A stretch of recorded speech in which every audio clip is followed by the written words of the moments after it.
Hello students, welcome to our channel and Unacademy Teaching and Notes। आज हम 12th class की flamingo का second lesson lost spring इस पर डिस्कस करेंगे और इसको समझने की कोशिश करेंगे और इसमें जो इम्पोर्टेंट पॉइंट्स हैं जो आपको याद रखने हैं, जो आपको लर्न करने हैं ताकि आप उसको as a question answer develop कर सकें और अच्छे मार्क्स ला सकें। तो आपसे रिक्वेस्ट है वीडियो को पूरा देखें, लाइक करें, कमेंट करें, शेयर करें और अगर आपको एक बार में समझ नहीं आता तो बार बार वीडियो को ज़रूर देखें। तो फ्रेंड्स, स्टार्ट करते हैं हम आज का लेसन द लॉस्ट स्प्रिंग।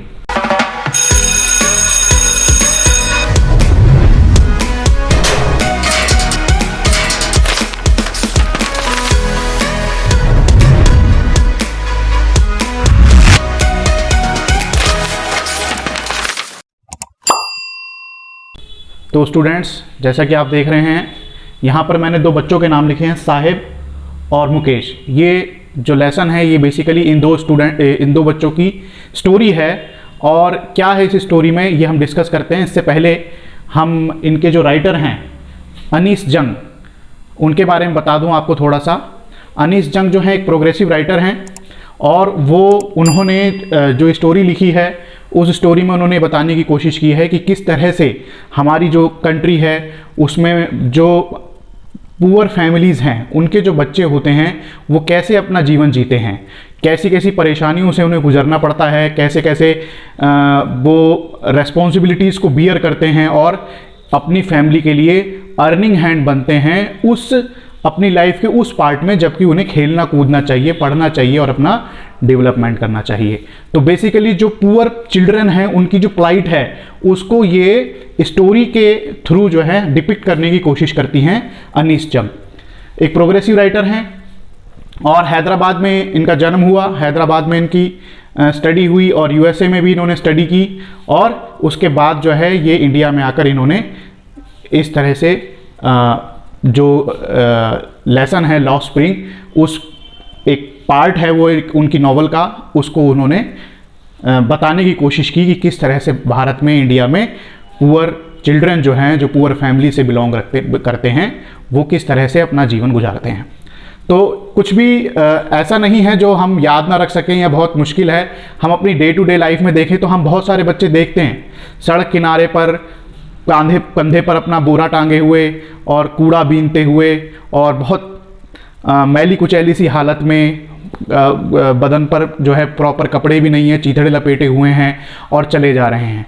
जबकि दूसरी तरफ हम प्रॉपरली ड्रेस्ड अप यूनिफॉर्म में बैग टांगे हुए बच्चों को स्कूल जाते हुए देखते हैं। तो there is a big difference, इन दोनों के बीच में एक डिफरेंस है जो ये बताने की कोशिश करता है लेसन।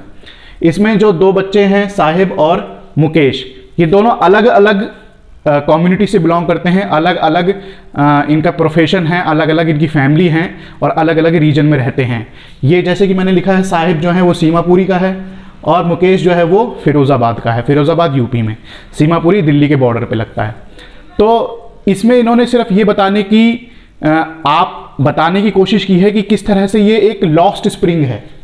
जो लेसन है वो लॉस्ट स्प्रिंग नाम इसलिए रखा गया है जिसका मतलब होता है कि बसंत का खो जाना। हमारी जो चाइल्डहुड होता है, हमारा जो बचपन होता है वो एक बसंत की तरह है, यानी कि जॉयफुलनेस, प्लेफुलनेस, चीयरफुलनेस, फ्रेशनेस, ये सारा हमें चाइल्डहुड में होता है क्योंकि हमारे को उस समय कोई रिस्पॉन्सिबिलिटी नहीं होती, हमें कमाने नहीं जाना होता, हमें स्कूल जाना होता है, हम पढ़ाई करते हैं, हम दोस्त बनाते हैं, हम तरह तरह के जो गेम्स खेलते हैं, स्पोर्ट्स में पार्टिसिपेट करते हैं और हमारी आंखों में ढेर सारे सपने होते हैं अपने ब्राइट फ्यूचर को लेकर। लेकिन इन बच्चों के साथ ऐसा नहीं है और ऐसे ही हजारों लाखों बच्चे ऐसे हैं आज की डेट में जो जिनका जो है स्प्रिंग लॉस्ट हो चुका है, जिनका जो बचपन है वो खो चुका है, वो बचपन में ही कमाने निकल पड़े हैं और अपने इस बचपन को उन्होंने खो दिया है। तो हम अब पर्टिकुलरली साहिब और मुकेश पे कंसंट्रेट करते हुए इस लेसन में आगे बढ़ेंगे और समझने की कोशिश करेंगे कि किस तरह से ये अपना जीवन गुजारते हैं और रिस्पॉन्सिबिलिटीज़ को बियर करते हैं। तो स्टूडेंट्स, आप देखिए यहाँ पे मैंने कुछ पॉइंट्स लिखे हैं, इन पॉइंट्स को आप नोट कर लें, पहले आप समझ लीजिए। मैं आपको नीचे डिस्क्रिप्शन बॉक्स में इसके नोट्स प्रोवाइड करा दूंगा। तो आप बहुत आराम से ध्यान से पहले इसको समझ लीजिए। साहिब एक रैक पिकर है, रैक पिकर मतलब कूड़ा बीनने वाला, और ये सीमापुरी के इलाके में रहता है। दिल्ली में, जो दिल्ली यूपी बॉर्डर है उसके बीच में बसा हुआ एक स्लम एरिया है, एक झुग्गी बस्ती का एरिया है, वहाँ पर ये साहिब रहता है और इस जैसे बहुत सारे लोग रहते हैं। ये कहाँ से आए हैं? The son of A migrant family from Dhaka, यानी बांग्लादेश, ढाका से ये लोग आए हुए हैं और इसी में एक फैमिली में वो रहता है, उनका वो लड़का है उस फैमिली में रहता है। For him garbage is like gold mine. देखिए ये बहुत इंपॉर्टेंट है, ये क्वेश्चन में भी आता है कि इसे एक्सप्लेन कीजिए। उसके लिए जो गार्बेज है, कूड़ा जो है, वो गोल्ड माइन की तरह है, यानी कि सोने की खदान की तरह है। क्यों? क्योंकि वो एक बच्चा है, वो एक बच्चा है, और जो बड़े होते हैं उनके लिए तो कूड़ा बीनना उनके लिए एक सर्वाइवल है, उनके लिए एक अर्निंग का सोर्स है। प्लास्टिक बीनते हैं, मेटल बीनते हैं, कागज़ वगैरह बीनते हैं, तो उसको वो बेचते हैं कबाड़ी के पास और वहाँ पे जाके वो अर्निंग करते हैं। लेकिन इन बच्चों के लिए क्या है, ये बच्चे जो हैं कुछ और ही ढूंढते हैं। रैक पिकिंग तो करते ही हैं, लेकिन साथ ही साथ जैसे टी शर्ट मिल गई किसी की फेंकी हुई, वही पहन ली, किसी की फेंकी हुई चप्पल मिल गई, शूज़ मिल गए, या 1 2 3 सिक्के ही मिल गए, तो ये इनके लिए एक तरह से गोल्ड माइन होती है। ये उसी की खोज में रहते हैं और उसे ये इंजॉय करते हैं, क्योंकि बच्चे हैं इसलिए उसको ये गोल्ड माइन समझते हैं। In slum no basic amenities, water and sanitation. जब अनीस जंग जब इनसे एक नरेटर के रूप में जब बात करती हैं, तो वो ये बच्चे उन्हें बताते हैं कि हमारे यहाँ तो मतलब वाटर भी नहीं है, पीने के लिए पानी भी नहीं है, और सैनिटेशन मतलब साफ़ सफाई भी नहीं है, टॉयलेट्स वगैरह भी नहीं है। तो वो उसको डिस्क्रिप्शन देते हैं, तो वहाँ से हमें पता चलता है कि उनके स्लम में कोई बेसिक एम्यूनिटीज़, कोई बेसिक फैसिलिटीज़ भी नहीं है। फिर तीसरा पॉइंट है, he starts working at A tea stall when he is paid ₹800 per month. और वो जो है एक टी स्टॉल पे काम करने लगता है, रैक पिकिंग छोड़कर एक टी स्टॉल पे लगा दिया जाता है, जहाँ पर उसे 800 रुपये महीना मिलते हैं, और वहाँ पर वही झूठे कप बर्तन धोने का काम करता है। तो अब वो एक अर्निंग मेंबर बन चुका है, क्योंकि उसको फैमिली को सपोर्ट करना है। फैमिली बहुत गरीबी की कंडीशन में रहती है, कोई भी उसका भाई बहन पढ़ने नहीं जाता है, सिर्फ अपनी सर्वाइवल के लिए ही वो कमाते हैं। तो उसमें अपने एल्डर्स का, अपने फादर का वो हाथ बटाने के लिए 800 रुपये पर मंथ पे काम करने लग जाता है।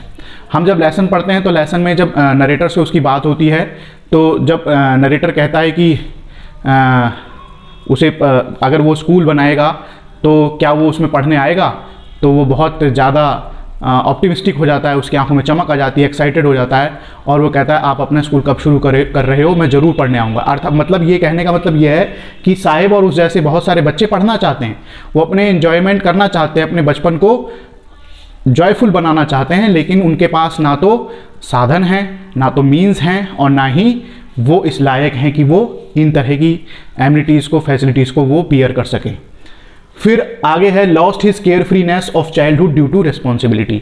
जो रिस्पॉन्सिबिलिटी परिवार के, अपनी फैमिली के की अर्निंग में हाथ बटाने में वो रिस्पॉन्सिबिलिटी शेयर करने लगता है, तो उसका बचपन कहीं खो जाता है। वो बचपन जिस बचपन में उसे पढ़ना चाहिए, दोस्त बनाने चाहिए, खेलना चाहिए, तरह तरह की स्पोर्ट्स और को करिकुलर एक्टिविटीज़ में पार्टिसिपेट करना चाहिए, अपनी नॉलेज को एनहेंस करना चाहिए, उस समय को वो रैक पिकिंग और टी स्टॉल पर वर्क करने में बिता रहा है, व्यर्थ कर रहा है। उसका जो स्प्रिंग है वो लॉस्ट हो चुका है। तो ये साहिब की स्टोरी है, इसके मेन पॉइंट्स हैं, इस पर क्वेश्चन डेवलप होते हैं, उन्हें हम डिस्कस करेंगे। पहले हम इनके कैरेक्टर्स को समझ लेते हैं। अब हम बात करते हैं मुकेश की। मुकेश कंपेरेटिवली साहिब से बड़ा है, एक यंग बॉय है, वो भी बच्चों में ही माना जाएगा, एडोलसेंट मान लीजिए आप उसे। और वो कहाँ रहता है? फिरोज़ाबाद में रहता है, और वहाँ ग्लास बैंगल फैक्ट्री में काम करता है। फिरोज़ाबाद में ग्लास बैंगल यानी कि जो कांच की चूड़ियाँ होती हैं वो बनाने की बहुत सारी फैक्ट्रीज़ हैं। मतलब आप ये समझ लीजिए कि इंडिया का एक इंडस्ट्री है, ग्लास बैंगल इंडस्ट्री है फिरोज़ाबाद। वहाँ पर बड़े पैमाने पर चूड़ियाँ बनाई जाती है। बहुत सारी फैमिलीज़ उनको ट्रेडिशनली बनाती आ रही हैं, मतलब बहुत सालों से पीढ़ी दर पीढ़ी, जनरेशन टू जनरेशन वो इस काम में इन्वॉल्व रहते हैं और उनका ये मेन प्रोफेशन है। तो उसी में एक फैमिली है, बहुत सारी और फैमिलीज़ की तरह वो भी एक पुअर फैमिली से बिलोंग करता है मुकेश, जो कि ग्लास बैंगल फैक्ट्री में काम करते हैं। और क्या है मुकेश का? वहाँ पर बहुत सारे बच्चे हैं, children work in close proximity of furnaces, high temperatures, health hazards, losing their eyesight. ये पॉइंट बहुत इंपॉर्टेंट है, अगर मुकेश के लिए आपको बनाने के लिए आता है तो आपने ये पॉइंट ज़रूर उसमें राइट डाउन करना है। जो वहाँ पर बच्चे हैं, बहुत सारे बच्चे अपने माता पिता के साथ, अपने एल्डर्स के साथ वहाँ काम करते हैं, और वहाँ पर जो कांच को पिघलाने के लिए बड़ी बड़ी भट्टियाँ होती हैं, जिन्हें फर्नेसेस कहते हैं, वो फर्नेसेस जो भट्टियाँ होती हैं बहुत गर्म होती हैं, उसमें कांच को बिल्कुल लिक्विड फॉर्म में बनाया जाता है, तो वो उसमें उसके पास रहकर वो काम करते हैं, चूड़ी बनाने में जो भी उनका वर्क होता होगा।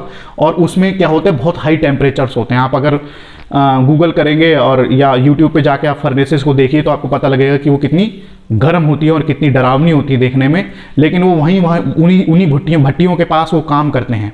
तो आप इमेजिन कीजिए कि वो कितनी अनहाइजीनिक, कितनी डेंजरस कंडीशंस में वो वर्क करते हैं, और वहाँ पर हेल्थ हैजार्ड्स तो होंगे ही होंगे जब आप इतनी गर्म जगह पर इतनी भट्टी के पास काम करेंगे तो। और दूसरा सबसे बड़ी बात है लूजिंग देयर आई साइट। वहाँ पे जो फ्यूम्स निकलती हैं, वहाँ पे जो धुआं निकलता है, जो स्मोक निकलता है, वो केमिकल बेस्ड होता है, और वो जो है आँखों में जाता है, नाक में जाता है, फेफड़ों में जाता है, जिससे कि हम अंधे हो सकते हैं और हमारे लंग्स में भी डिसीजेज हो सकती हैं।